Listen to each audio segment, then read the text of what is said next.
뭐 어떠한 요인으로 디지털 경제가 가속화될 것이고 또 어떻게 전망하시는지 좀 발제를 해주시면 좋을 것 같습니다.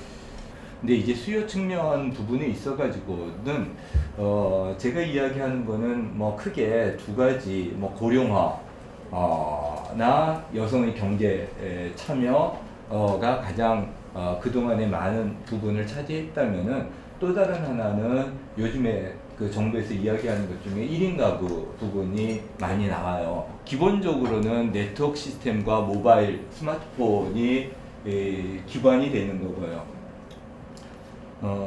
그렇기 때문에 비즈니스 모델이 뭐 오프라인에서 온라인으로 넘어온 거는 상당 부분의 시점을 거쳤고요.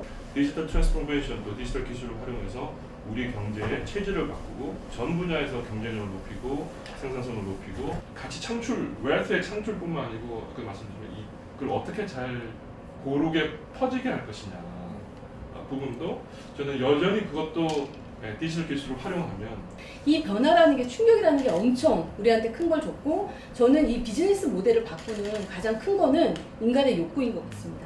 그게 모든 것을 바꾸는 거였고 말씀하실 때 중장기 로드맵이라는 말씀하셨어요. 네네네네. 그게 저는 가능할까? 이 비즈니스는 온라인화는 어쩔 수 없고 두 번째 스마트 워크는 필수 조건이다. 그리고 세 번째 자동화 무인화는 어쩔 수 없는 정책이기 때문에 이때 발생할 고용의 문제에 대해서 우리는 고민을 해야 되고 기존의 제품이나 서비스를 최소한의 단위 모듈로 다 이게 쪼개서 그렇죠. 사용자들이 예, 직접 예. 필요한 모듈을 선택을 조합해서 사용할 수 있는 그런 시장이 앞으로 열릴 것이다.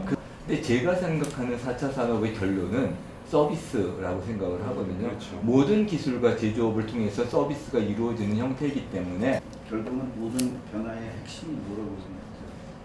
이 결국 연결된 부분이 제일 예. 변화를 드라이브하는 화두라고 생각해요. 그렇죠.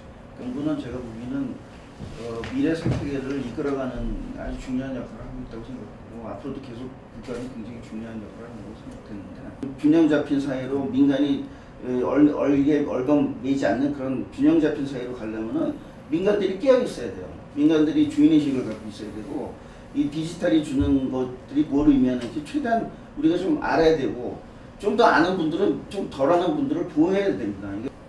점점 더 이 기술이 뭘 할 수 있냐 부분이 이게 matter of if가 아니고 matter of when이 되는 것 같습니다. 네. 기술적으로 가능하다는 부분은 거의 실현이 돼요. 거의 99%. 네. 다만 그게 언제의 문제인지. 네. 규제 말씀은 아무래도 지나치지 않는 부분이 이어서 분야별로 아니면 기술별로 어떤 식의 제도 설계를 하는 것이 좋겠는지 이제 고민하고 있고요. 그런 고민 중에 심지어 그런 아이디어도 있습니다. 규제 샌드박스라고 하는 거를 우리가 원용을 해서 어떤 규제를 시행할 때 아예 그 규제 샌드박스의 개념처럼 해보고 무슨 문제가 있는지 없는지를 점검을 해서 그 중심 축일 수 있는 소비자가 배제되어 있는 구조예요. 원격 진료도 마찬가지잖아요. 마찬가지죠. 소비자를 배제하고 지금 논의를 예, 하는 예. 거잖아요. 예. 그러니까 소비자의 소리가 너무 적다라는 생각이 일단 들고요. 그러니까 그런 측면에서는 이제는 그 규제를 풀기 위해서는 뭐 규제 당국자도 중요하긴 하지만은 왜 이런 부분들이 해결돼야만 새로운 직업도 나올 수 있고.